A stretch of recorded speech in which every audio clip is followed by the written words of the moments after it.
Vraiment, les colons ont une mentalité de pervers, une mentalité de porc. Hein. Quelle tristesse. Botel Owakro, on va parler de l'histoire tragique d'une femme africaine, Satchwe, aussi appelée la Vénus Hottentote, une histoire tragique qui montre la perversité et l'esprit porcin des colons. Satchwe est née dans les alentours de 1789 en Afrique du Sud. Elle vient du peuple Khoikhoi par son père et du peuple San par sa mère. Dès sa plus tendre enfance, Satchwe était servante au sein d'une ferme détenue par les colons afrikaners. Le monsieur s'appelait Peter Kaiser. Il se servait d'elle dans les travaux de champ et les travaux de la maison. La vie de Satchwe allait changer avec l'adolescence. Son corps allait changer, elle commençait à devenir une femme et ses formes allaient se développer.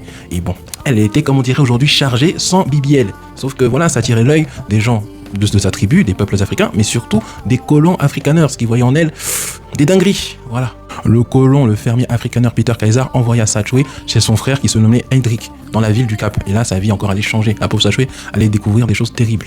En 1818, Hendrik Kaiser rencontra un chirurgien militaire britannique du nom de Alexander Dunlop qui vit Satchwe. Et vu ses formes, son fessier et son corps, il voulait en faire de l'argent parce que c'était une attraction pour lui et ça allait devenir une attraction sur le continent européen. Et donc, il proposa à Hendrik Kaiser de emmener Satchwe en Europe pour la faire participer à des cirques et des zoos humains. Hendrik Kaiser fit croire à la pauvre Satchwe que ce voyage en Europe, en tout cas ce voyage en Europe, allait lui permettre de faire fortune et avoir sa liberté, et ne plus être servante dans quelconque ferme et servir d'objet. Bon, vous savez que c'est pas la vérité, hein, vous savez ça.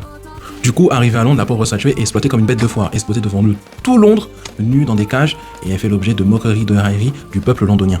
Le problème des peuples porcins, c'est qu'ils se lassent très vite, et la pauvre Satchwe n'était plus l'attraction du peuple londonien, donc les gens se sont lassés d'elle, et elle dut bouger dans une autre capitale européenne qu'est Paris. Comme à Londres, la pauvre Satchwe devient une bête de foire exposée dans les zoos humains, dans les cirques, et alimente le voyeurisme pervers du peuple parisien de l'époque.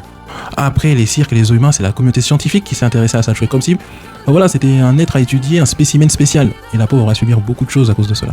Des scientifiques français avaient demandé d'examiner Satchwe, notamment Étienne Geoffroy Saint-Hilaire et Georges Cuvier. Ce dernier était si à l'aise qu'il comparait la sud-africaine à un primate par rapport à son corps qui ne ressemblait pas aux standards occidentaux.